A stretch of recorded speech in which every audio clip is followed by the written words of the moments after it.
So I just saw the funniest thing I think I've ever seen a narcissist do. They're married for 18 years, together for 20 years. He is diagnosed clinically, and he is a covert, vulnerable, passive aggressive narcissist. That's the final boss. You can't get past him. Where he was emotionally preparing himself to be the victim in his therapy session so that he could then cry and perform well for his therapist. That's frightening. That is. That really, I don't know how she can sleep next to him at night. Yo, the narcs are evolving apparently. They done leveled up. They out here motherfucking Charizards. Let this lady tell it, because what the hell is it? I'm not a psychologist. I'm not a therapist.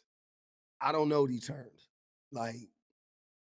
I get the gist of it, but listening to what she described, I was like, holy fuck, that's a hell of a combination. That like some Dragon Ball Z fucking hand sign shit. This was a hell of a combination here, though. I ain't gonna even hold you. So I just saw the funniest thing I think I've ever seen a narcissist do. And for those of you who don't know me, my name is April. I am married to a diagnosed narcissist. We've been married for 18 years, together for 20 years. He is diagnosed clinically, and he is a covert, vulnerable, passive aggressive narcissist. So, a covert, vulnerable, passive aggressive narcissist.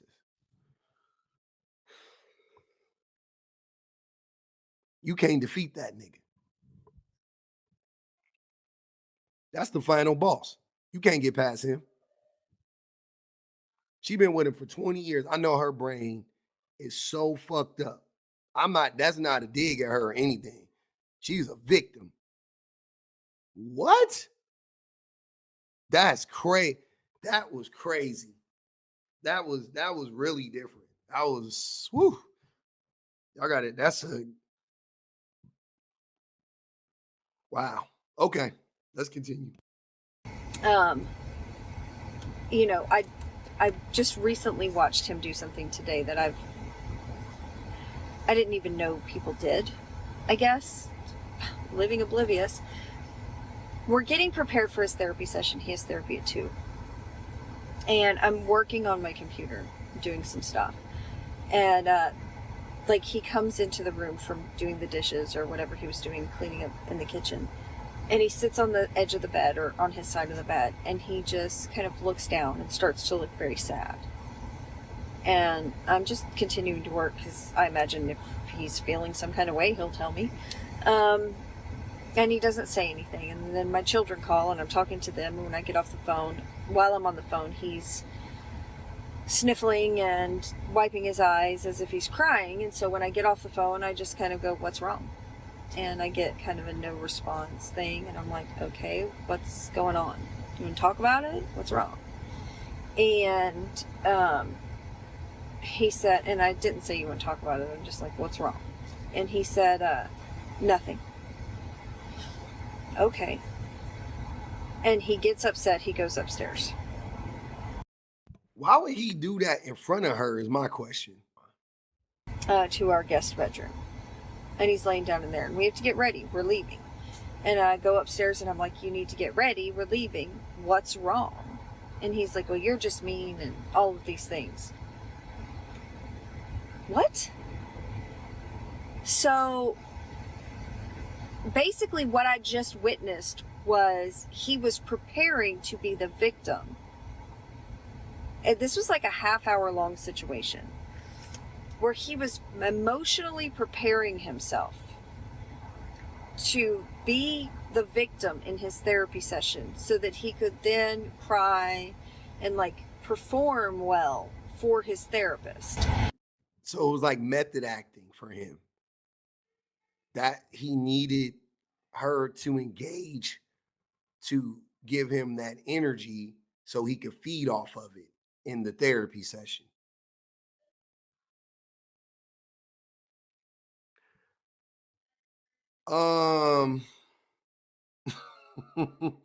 What do we say here, people? Is there any hope for him? I think that's a bridge too far for me. I remember I remember a long time ago, I knew somebody who was with the person, and that person like faked a suicide attempt. And I was like, that's the craziest shit I've ever seen. And I grew up in the projects during the 80s and 90s, and I've seen all types of crazy shit. That was by far the craziest thing I saw people like shot type shit, like and out and no, they like yeah, they like put like pills around, took like I want to say they might have, I think they took like some cough syrup even and like dripped it next to them, and then they got in a position, and then somehow they took a picture or they had somebody take a picture of them, and then they sent it. I was with the other person. I wasn't with the person that faked it. I was with the other person, and they sent it to the other person, and then they showed it to me, and I was like, "Okay, are you leaving them now? Like, what the fuck? What are we doing?" That's the craziest thing. I don't even know how to process that. What the fuck, you know? So that right there is on that. This is crazier than that, I think. To me, it's a little crazier, slightly. I don't know, faking a suicide. It just was a suicide. It looked so staged to where I'm like, they had to know it looked fake. You know what I'm saying? A part of me believes that. But whatever, though. This is next level wild, next level crazy. Why go to therapy? Why go to therapy to lie? What is it? I don't know what you get out of that. Well, I guess if somebody is telling you to go to like if my wife were to be like the only way we can stay together or part of the of like the plan of action would be for you to go to therapy. So I'm like, okay, and then so maybe that's what it is. I don't know, but if she caught him, his diagnosis. I don't know. I don't know how to move forward from here. I don't like telling people. Whew, that's scary almost. And what I've got to know is that, is there anybody else out there who's witnessed this? Is there anybody else out there who's had an experience like this where you've actually watched this narcissistic person prepare to be who they are? Like, I don't even think that I've seen it in the 20 years.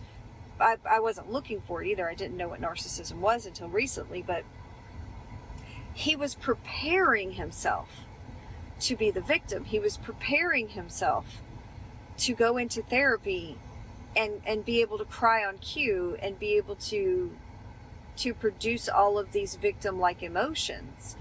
And for me, I mean, I was at theater arts when I was in high school. So for me, I'm over here going, I've seen this before because this is how you prepare for a scene. And so it's all a performance, it's all an act. But I've just never seen anybody do it for like real life stuff, I guess. If there's any therapist out there, psychotherapist, anybody who is an expert in narcissism or knows anything about narcissism, gone to school about narcissism, or if there's anybody out there who has witnessed this from their own significant other or parent or whoever in your life is the narcissist, please comment. And I'm going to ask you guys to like and share and comment on this post just because I want to get as much feedback as possible, because I'm over here just learning about this kind of stuff and trying to figure it out and walk through it. Like, I get the gaslighting and the baiting and the triangulation and the flying monkeys and all of that stuff, but these traits are new to me. I've never seen before, and I've also never read about or heard about. So please like, share, comment, whatever it is that you've got to do to get this out there for other people to see so that I can get the most feedback that I can. This is yesterday I did a live, and the prompt was don't validate men's emotions. And this is like even interpersonally, because they were like, oh, I always say that, like, yeah, interpersonally, it's okay to validate men's emotions. And I remember they asked me about me, and they were like, should your wife validate your emotions or validate your feelings? And I was like, probably not. Like, I was like, sometimes, but not all the time. That's it's too broad. Um, and I have a tendency to not take accountability or to deflect or you know what I mean or whatever. Like, yeah, don't validate my feelings. I'm glad she hasn't. I'm glad she like, like I'm a better person because she doesn't validate my feelings all the time. Sometimes it's annoying because sometimes she should validate them and she doesn't. You know what I'm saying? But most of the time she gets it right. Nobody's perfect. But yeah, I don't think men's feelings should be validated. I think women are safer not validating men's feelings in general. Secondly, I've never I would never think to do that. And I don't know if anybody else does this, but this seems normal to me. I may be wrong. But I don't do the like fake crying and stuff. Like I'm not that person. But I definitely have conversations before I have conversations. Like I talk to myself either in my head or out loud. I'll like say whatever I'm about, like practicing what I'm going to say to somebody. Um, I also will have I would call them like corrective conversations, like after the fact, when I'm like, this is what I should have said, and then I'll say the things so that way next time I'm like better prepared.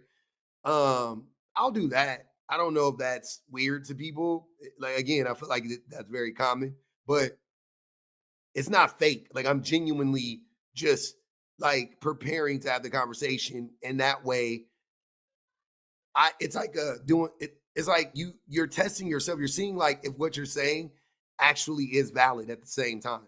Saying out, I like sometimes I need to say it out loud because I've done that before. I'll start down a path and then I'll be like, you know what, that's stupid. Actually, that doesn't make never mind, and I'll scrap the whole thing. And I'm like so happy I did that. But I don't know, I wouldn't think to like fake going to therapy. I would just go to therapy. Like I don't, you know what I mean? Like don't you want to be better? I don't know. But you don't think anything, but you think, the thing is that you have to, that something is wrong with you though, because you're faking. You see what I'm saying? Like if you didn't think something was wrong with you, you wouldn't go to great lengths to hide it. You would just show up authentically yourself and just talk. So something is wrong with you. You don't want help with that. Like I don't know. That man, woo, that's frightening. That really like I don't know how she could sleep next to him at night type shit. That's really crazy. This is the type of like performative performative shit that I know of men. Like like what she was describing, that shit is crazy, but this is crazy too. We're going on day 2 with no contact. I don't even know how to feel, to be honest. I know what to do. I don't even be wanting to get out of bed. This man goes on to explain that he's unable to get out of the bed and he doesn't know what to do because he's on day 2 of no contact. So obviously, someone who he was involved with decided to go no contact with him, I'm sure for obvious reasons. And this is the thing right here. It's funny how when you take your light back, you take your energy back, the host dies. The person that's siphoning your energy dies. This man can't even get up and wash his ass. He can't even get up and wash his ass. But he wasn't concerned about that when he was playing in this girl's or this young man's face, now was he?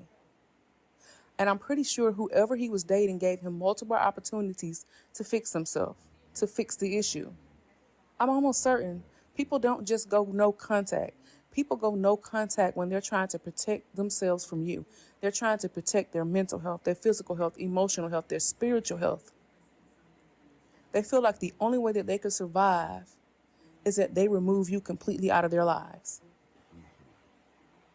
This woman had to choose between herself and whatever life you provided her with, and she chose herself. And for that, I'm proud of her. You can't get out of bed? Oh, well, you'll be okay. Figure it out. it's the performative nature of it all is crazy to me. Like doing this is wild. Just be better. Like, you know what I'm saying? Like, why not just be better? Why not just like correct the behavior? You know what I'm saying? Go no respect their boundaries, go no contact. All of this is for attention. Posting it, you hoping she sees it. Like, yeah, I can see. Yeah, men are just wild. It's just weird stuff. I mean, people can do this.